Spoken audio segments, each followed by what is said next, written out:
So guys, we're back with another This Week in Destiny breakdown video. In this one we get a first look at some changes coming with episode 2 Revenant, as well as an announcement coming next week about the next Dev Insight article for Project Frontiers, and a whole lot more. But before we get into it, as always, if you're going to enjoy this video, if you could leave a like and subscribe to the channel, I would very much appreciate it. And with all that being said, let's just jump into today's video. So first up, let's talk about the next Dev Insight article for Codename Frontiers. This is going to be dropping next Wednesday, September 25th, and I'll be having a separate video covering all of the stuff that is announced inside of that article. Then they're going to talk about upcoming reward changes coming with episode 2, which launches on the 8th of October. This is mainly to do with Nightfall stuff. So they're basically just increasing the drop rate of adept and non-adept weapons when you get lower tier completions of a Nightfall, which is great. But the best way of getting an adept weapon to drop is still going to be a platinum run of a Grandmaster Nightfall, so nothing really changes there.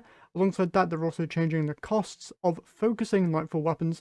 So a weekly featured Nightfall weapon will now cost 1 Vanguard Engram and 1 Nightfall Cipher, and the weekly featured adept Nightfall weapon will cost 1 Vanguard Engram, 50,000 Glimmer, and 10 Nightfall Ciphers.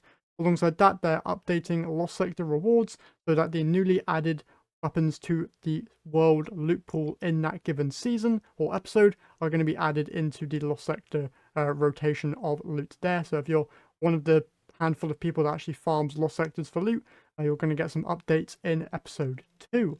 And there's a whole list of stuff here with some redacted weapons, of course. But moving on from there, they talk about increasing the power level again. You can remember back, I think it was a while ago, a couple of expansions ago even, that they stopped increasing the power level within each seasonal drop because there was not really a point.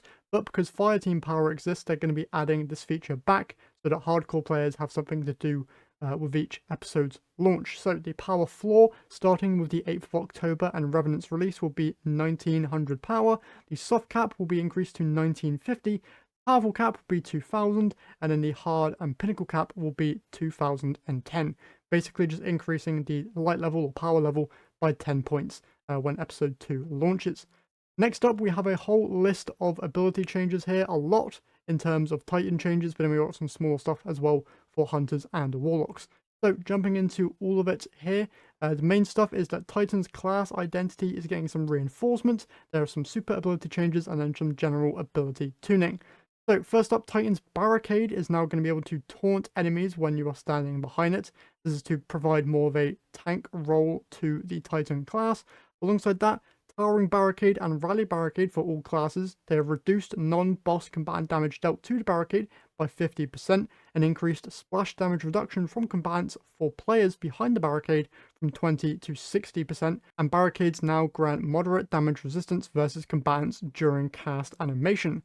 Next up, Unbreakable is receiving some changes, so damage blocked by Unbreakable now generates grenade energy, increased max duration of shield that can be held, forward movement speed now slows down briefly when shield is shot, reduced Unbreakable's throw attack damage versus players by 20%, and increased bleed through damage from players by 15%. Fully charged Unbreakable attacks will now one-shot barricades in PvP, except when the barricade is under the effect of Heart of Inmost Light. Alongside that, Void Overshield is getting increased PvE damage resistance from 50% to 70%, which is increasing maximum effective HP from 90 to 150. Next up, Prismatic Titan Consecration, Scorch and Slam waves now shatter stasis crystals. Diamond Lance, thrown or slammed Diamond Lances now shatter stasis crystals. Slamming a Diamond Lance will grant you and nearby allies 2 stacks of Frost Armor, and they changed the weapon HUD tray to display how many seconds are remaining before Diamond Lance disappears, similar to a Tangle. Knockout, melee kills now cancel health and shield stun in addition to healing, allowing you to immediately start regeneration. Note this is a revert of a previous nerf that had too much of a negative effect on PvE. Shiver Strike now attaches a stasis explosive to a target on impact. This detonation slows players and freezes combatants. Now refunds 80% melee energy on whiff and increased energy regeneration rate by 12.5%. And immediately after landing a Shiver Strike attack, the attacker's melee ability is now suppressed for 0.5 seconds. Alongside that, Facet of Command and Echo of Domineering cooldown reduced from 11 seconds to 4. Alongside that, Titans, your unpowered melee is going to be receiving a 5% increased damage versus players and increased damage against PvE combatants by 20%, and they're increasing the stun multiplier.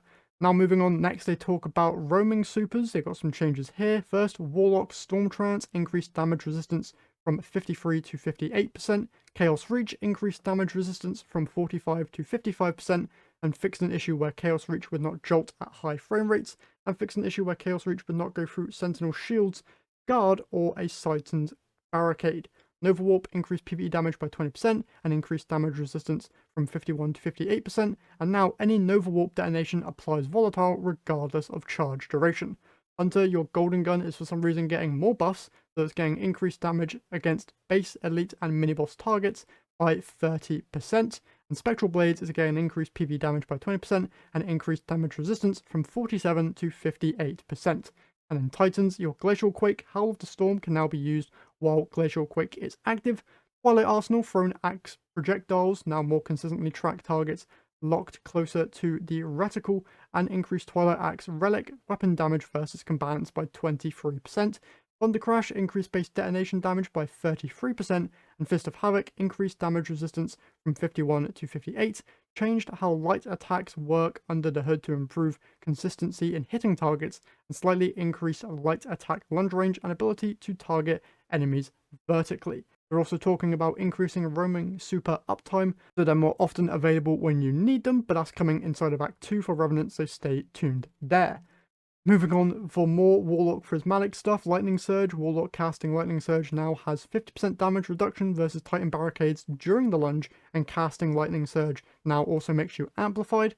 For Prismatic Hunter, Hellfire Spike Prismatic Grenade added projectile tracking and aim assist to increase consistency in hitting targets. Threaded Spectre increased detonation damage against PvE combatants by 33%. Storm Grenade, their submunitions are now easier for players to shoot down, and submunitions can now chain detonate other submunitions when destroyed. And then Combination Blow rescaled healing from a flat 80% per kill to 100, 80, 60, and 40 per kill based on stat count. No longer clears health and stun on kill, and removed the 1.5 second internal cooldown on healing. That was a lot of words to break down, so hopefully you understood it. If you didn't, you can go back and read it. Alongside that, there is an Ace of Spades nerf thing you can go and buy, so if you want it, go and order that. There's a Destiny art show happening in some locations around the world, so if you want to go there and look at some cool art, you can. There's a brand new TwitchCon bounty emblem and stuff, Bungie bounty, all that good stuff. They released a 10 years of Orbit music video on YouTube, so you can go and listen to all of the Orbit music that has been around in Destiny for the last 10 years. And then the last major thing here is that the Skywatch increased enemy density is going to be going live with the update on Tuesday, the 24th of September. And that is it for this week's TWID, with a final note that we'll be receiving more info about the brand new dungeon, new artifact perks, and what changes they are planned for PvE in next week's TWID, so be sure to stay subscribed so you do not miss that. And with that all being said, that's it for this week's TWID breakdown. If you want to read it for yourself, as always, there will be a link in the description. And if you've enjoyed, if you could, leave a like and subscribe. I'd very much appreciate it. But that's all I have for you guys today, so I'll catch you guys in the next one.